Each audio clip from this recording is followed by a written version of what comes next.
Good morning সবাইকে। সকাল সকাল ভিডিও শুরু করে দিলাম। রোজকার মতন মেয়েকে খাইয়ে স্নান করে পুজো দিয়ে আমার দিন শুরু হয়। অ্যাজ ইউজুয়াল আজকেও সেটাই হয়েছে। আজকে আমার জীবনে একটা স্পেশাল দিন, তাই যাব একটু পুজো দিতে। তোমরা পুরো ভিডিওটা দেখলে বুঝতে পারবে আমরা কোথায় পুজো দিতে যাচ্ছি। আজকে আমার 5th অ্যানিভার্সারি। বিয়ের সময় যেভাবে বর্মশাইয়ের থেকে সিঁদুর পরেছিলাম, আজকেও ইচ্ছা হয়েছে সেটাই। তাই ওকে বলছিলাম একটু সিঁদুর পরিয়ে দিতে, ও আজকে সিঁদুর পরিয়ে দিল। আর আমি এটাই বলছিলাম যে একটু ভালো করে পরিয়ে দিতে, যাতে আমাকে আর আজকে পড়তে না হয়। তারপরে একটু প্রণাম করে নিলাম, এটা তো করতেই হবে আজকের দিনে। তা আমাকে একটু ইয়ার্কি মেরে আশীর্বাদ করছিল। যাই হোক, ইয়ার্কি মারলেও আশীর্বাদটা যেন ঠিকঠাকই থাকে। আর মেয়ে দেখো চুপচাপ এখানে বসে বসে মা বাবার কীর্তি দেখছিল। তো রেডি হয়ে সকাল সকাল বেরিয়ে পড়ছি। যতই ভাবি সকাল সকাল বেরোবো, বাচ্চাকে নিয়ে রেডি করতে একটু সময় লাগে। তো একটু বেলা হয়ে গেছিলো, ওই 10টা মতন বেজে গেছিলো। তো যাচ্ছিলাম বাইকে করে। তারপরে আমরা এক জায়গায় আজকে দুপুরবেলা মন্দিরের প্রসাদ খাবো। এটা হচ্ছে গিয়ে নবদ্বীপে একটু আগে গৌরীয় মঠ। এখানে প্রথমে চলে এসেছিলাম কুপন কাটতে, মানে ভোগের কুপন। তারপরে চলে আসলাম সড়কগঞ্জ ফেরিঘাটের কাছে। আর এসেই দেখি একটা নৌকো ছাড়ছে, তাই খুব তাড়াতাড়ি করে আমরা একটু হাঁটছিলাম যাতে নৌকোটা পেয়ে যাই। একটা নৌকার পরে আরও একটা নৌকা ধরতে একটু তো লেট হয়, সেই কারণে আমরা চাইছিলাম না যে এই নৌকাটা আমরা ফেল করি, সেই কারণে। আর তারপরে এসে দেখছি এই মোটর বাইকটা উঠতে একটু লেট করছিল, তাই আমরা নৌকাটা পেতে খুব একটা বেশি আমাদের সমস্যা হয়নি।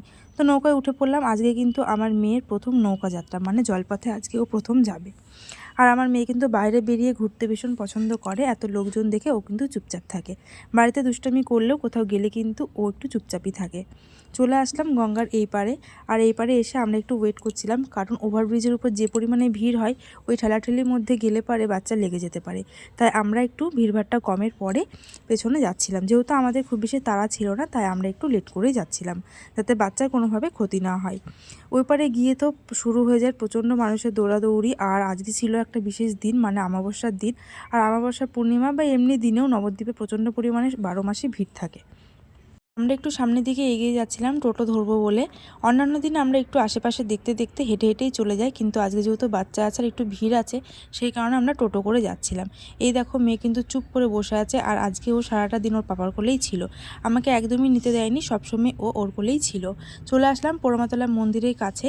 এই মন্দিরে অনেক দিন ধরে ইচ্ছা ছিল পুজো দেওয়ার, কিন্তু কখনো হয়ে ওঠেনি।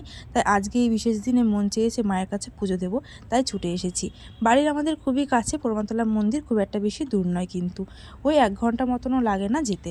আর পোড়ামাতলা মন্দিরের কাছে এসেই তো বিভিন্ন রকমের দোকান শুরু হয়ে যায়, কসমেটিক থেকে শুরু করে পুজোর জিনিসপত্র সব কিছু পাওয়া যায় এখানে।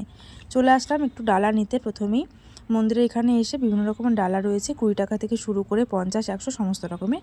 এখানে আমরা 100 টাকা দিয়ে একটা ডালা নিয়েছিলাম। প্রথমেই এই মন্দিরের দোকান থেকে হাতে গঙ্গা জল দিয়েছিল, এখানে চটি ব্যাগ সমস্ত কিছু রেখে আমরা একটা ডালা নিয়ে নিয়েছিলাম। পার্ট 2-তে আসছে সারাদিন কী কী করে পুজো দিয়ে